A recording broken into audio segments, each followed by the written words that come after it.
Sindh online school में तव्हांखे भली कार।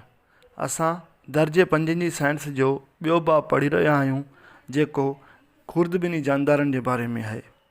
गुज़िरियल सबक़ में असां खुर्दबिनी जानदार छाखे चइबो आहे बाबति पढ़ियोसीं। अॼु असां खुर्दबिनी जानदारनि जा अहम ग्रुप पढ़ंदासीं।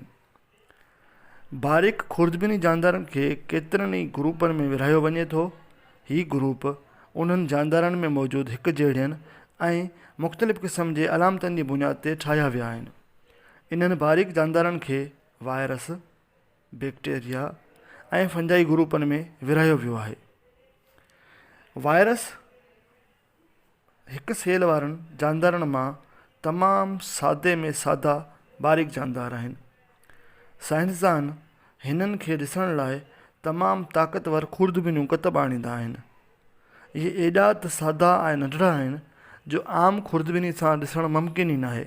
तंहिंजे करे साइंसदान इन्हनि खे ॾिसण जे लाइ ख़ुसूसी खुर्दबिनियूं कतब आणींदा आहिनि। वायरस जी बनावट एतिरी त मुख़्तसर ऐं बारीक आहे जो उनखे जीव घरड़ो बि नथो चई सघिजे। वायरस पाण मुरादो खुराक न आहिनि ठाहींदा, न ई इहे पाण मुरादो वॾा थी सघनि था ऐं न ई इहे तक़सीम थी नसल वधाए सघनि था।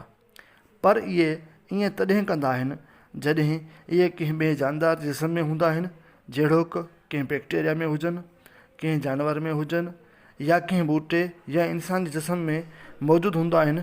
तॾहिं उहे खुराक खाई सघनि था, वॾा थी सघनि था या तक़सीम थी पंहिंजो नसल वधाए सघनि था। अगरि उन्हनि खे को मेज़बान जिस्म नथो मिले त उहे वायरस जेके उहे मुर्दा हालत में पियल हूंदा आहिनि। जीअं ई उन्हनि खे को मेज़बान जिस्म जेको को बि थी सघे थो, बैक्टीरिया बि थी सघे थो, ॿूटो बि थी सघे थो, जानवर बि थी सघे थो, इंसान बि थी सघे थो। जीअं उन्हनि खे को मेज़बान जिस्म मिले थो त उहे ज़िंदा थी पवंदा आहिनि ऐं उहे पंहिंजी नसल बि वधाईंदा आहिनि ऐं उहे पंहिंजो खाधो बि ठाहींदा आहिनि। पोइ जेके उन्हनि जी जेको नसल वधाइण जो रेशो आहे उहो बि तमामु तेज़ी सां वधणु लॻंदो आहे।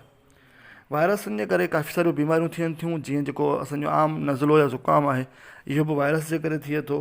तव्हांजे नक मां जेको पाणी वहे थो, जेको मौसमी ज़ुकाम चवंदा आहियूं, इहो पिणु वायरस जे करे ई थिए थो। अॼोके सबक़ में एतिरो काफ़ी आहे। अॻे सबक़ में खुर्दबिनी जानदारनि जे अहम ग्रुपनि जे बारे में वधीक पढ़ंदासीं। तेसीं ताईं अलाह भाई।